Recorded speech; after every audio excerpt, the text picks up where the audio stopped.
quand même pas conditionner notre projet d'enfant à ce type-là, hein. Je vois une meuf en ce moment. Bonsoir. Mais attention, Mégane. femme d'expérience. Alors, Elle est complètement dingue. Genre, elle te fait des trucs, t'as même pas idée. Denis et moi, on aimerait te demander ton sperme pour une ultime fécondation.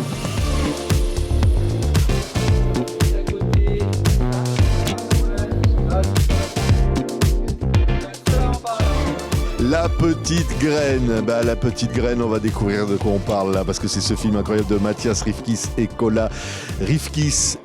Vous avez une petite graine commune, on a l'impression dès le départ. Et puis alors Oussama Kedam et Louise Massin qui sont dans ce film que TV5 Monde adore. C'est un premier long métrage.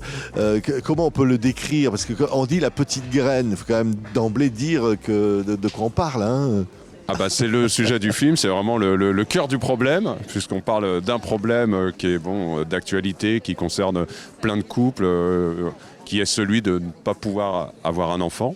Et c'est l'histoire d'une obsession et d'une réponse à un modèle sociétal qui renvoie toujours aux gens de absolument devoir faire un enfant. Oui. Et nous, c'est une thématique qui nous touche. On avait envie de parler de ça avec un style décalé de comédie, mais aussi avec beaucoup de sincérité et de provoquer l'émotion chez les gens qui traversent aussi ce genre de situation. Ouais, peut-être ne pouvant pas avoir un enfant avec son compagnon, demander à un ami de lui venir en aide. Tiens, ça pourrait être... Moi? Oui, Allez. Non mais on va regarder. C'est l'ami en question.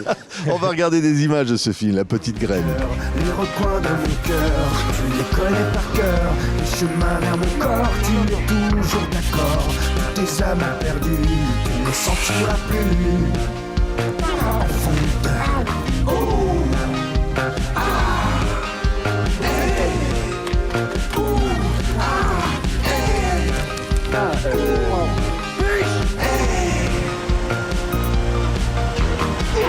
Nous, on est des gens simples qui voulons du sperme. C'est pas sorcier, si? Alors ça, c'est vrai qu'on voit là, sur les images, on comprend dans les dialogues, hein, c'est vrai que Louise peut pas avoir d'enfant avec son compagnon. Et peut-être que ce monsieur qui fait du stand-up, qu'elle a bien connu à une époque ancienne, et qui d'ailleurs l'avait peut-être un peu mise enceinte, elle se dit peut-être qu'il pourrait remettre ça, mais ça pourrait remplacer le mari. Provisoirement. Provisoirement, oui, ça parle. C'est surtout, c'est jusqu'où on va, jusqu'où on est capable d'aller pour satisfaire ce désir ce besoin vital d'avoir un enfant.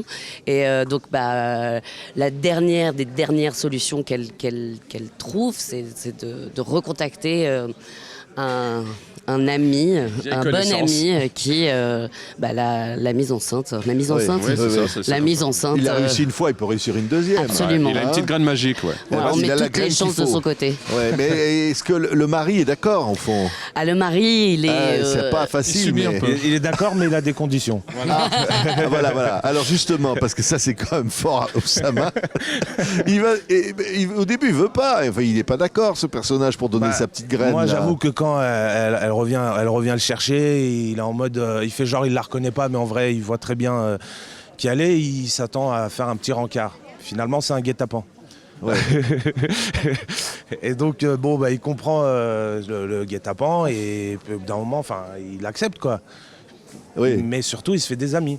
Oui, là. Mais c'est vrai, il y a des dialogues, alors savoureux, peut-être le dire, c'est quand même à un moment, il dit, mais je veux pas, mais il dit, mais ton sperme, t'en mets partout, tu vas pas, tu peux quand même bien en donner aux copains. Hein, c'est ça un peu l'idée. Puis, non, parce que c'est un peu, c'est un personnage un peu... Tu en mets sur les sièges de bagnole, tu en mets sur les couvertures. C'est la sublime Delphine Baril c'est sa réplique. Tu peux quand même bien...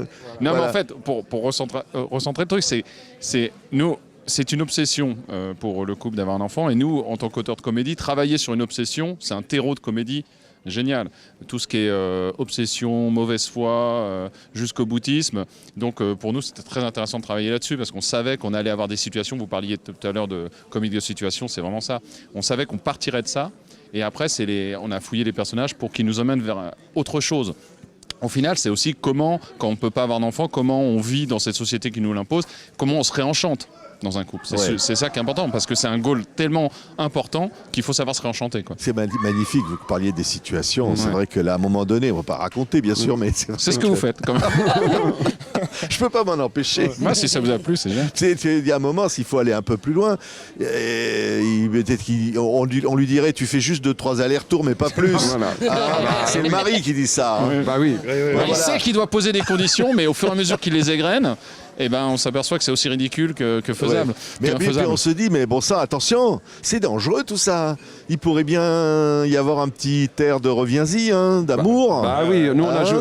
Là, c'était vraiment l'enjeu du film de justement jouer avec cette limite de à quel moment le loup qui rentre dans la bergerie va mettre à mal le couple. Et en fait, c'est est-ce que le couple en sort renforcé ou au contraire ça va apporter une crise. Et c'est pour ça que le film aborde vraiment, et il y a une courbe comme ça d'évolution du couple qui se met en danger, qui après connaît une sorte de résilience en fait, pour savoir comment on survit à cet échec ou à cette réussite. D'ailleurs, pendant le tournage, c'était un peu l'obsession de Louise, de dire il faut absolument que ce personnage ne tombe pas amoureux non plus de... Ah, c'est vrai, c'était son obsession. Oui, parce que c'est pas, ça parle pas de ça. Enfin, c'est pas.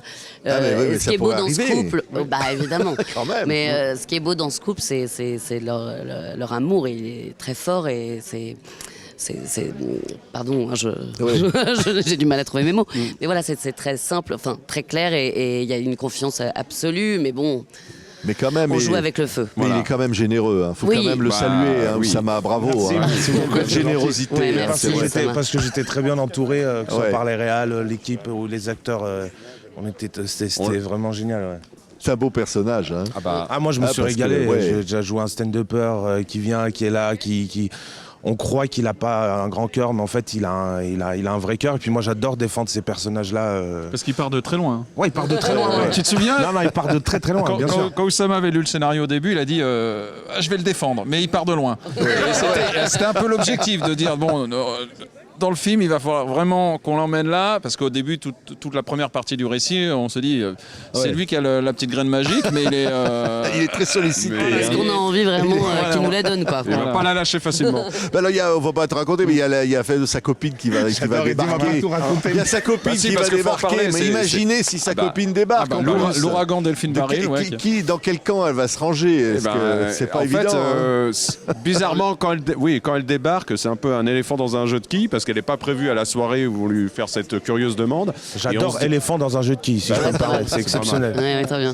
On a tous l'image. C'est comme le chien dans un magasin dans un jeu de quilles, mais qui rejoint l'éléphant dans un magasin porcelaine. Voilà, c'est ça. C'est une fusion. Et donc, quand elle arrive, on se dit qu'elle va mettre à mal le projet. Et bizarrement, ce personnage qui est vraiment haut en couleur, qui arrive, qui est l'antithèse du couple que forment Louise Massin et Sébastien Chassagne, qui eux sont des gens simples, qui veulent avoir un enfant. Elle, c'est l'inverse. Elle a eu des enfants. Maintenant, elle veut profiter de sa vie de femme et elle comprend même pas qu'on puisse vouloir un enfant à tout prix, alors qu'elle, ça l'a privée de beaucoup de liberté. Et donc, c'est cette rencontre de points de vue, de rhétorique, qui vont s'affronter, qui vont faire naître une situation que je veux pas dévoiler, mais à laquelle on s'attend pas. Mais ce personnage va changer la donne, vraiment. Ouais, mais c'est formidable. C'est la petite graine. Je me souviens c'est vrai. Elle dit tu pourrais donner un rein. Pour sauver quelqu'un, tu peux bien lui donner ton sperme. Oui. Qu'est-ce que c'est? C'est pas grand-chose. C'est vrai. Donnez votre sperme, c'est pas grand-chose. C'est une responsabilité, supplémentaire. Alors qu'on passe plus facilement pour un héros quand on donne un rein et qu'on sauve la vie de quelqu'un, mais pour donner la vie, c'est encore un autre. Voilà, c'est ça. Donc le héros, valeur. C'est le donneur avec un grand D. C'est ça. Merci à tous. Courez voir La Petite Graine. Vous allez voir, c'est savoureux. Merci. Merci. Merci beaucoup. Merci. Au revoir. Merci.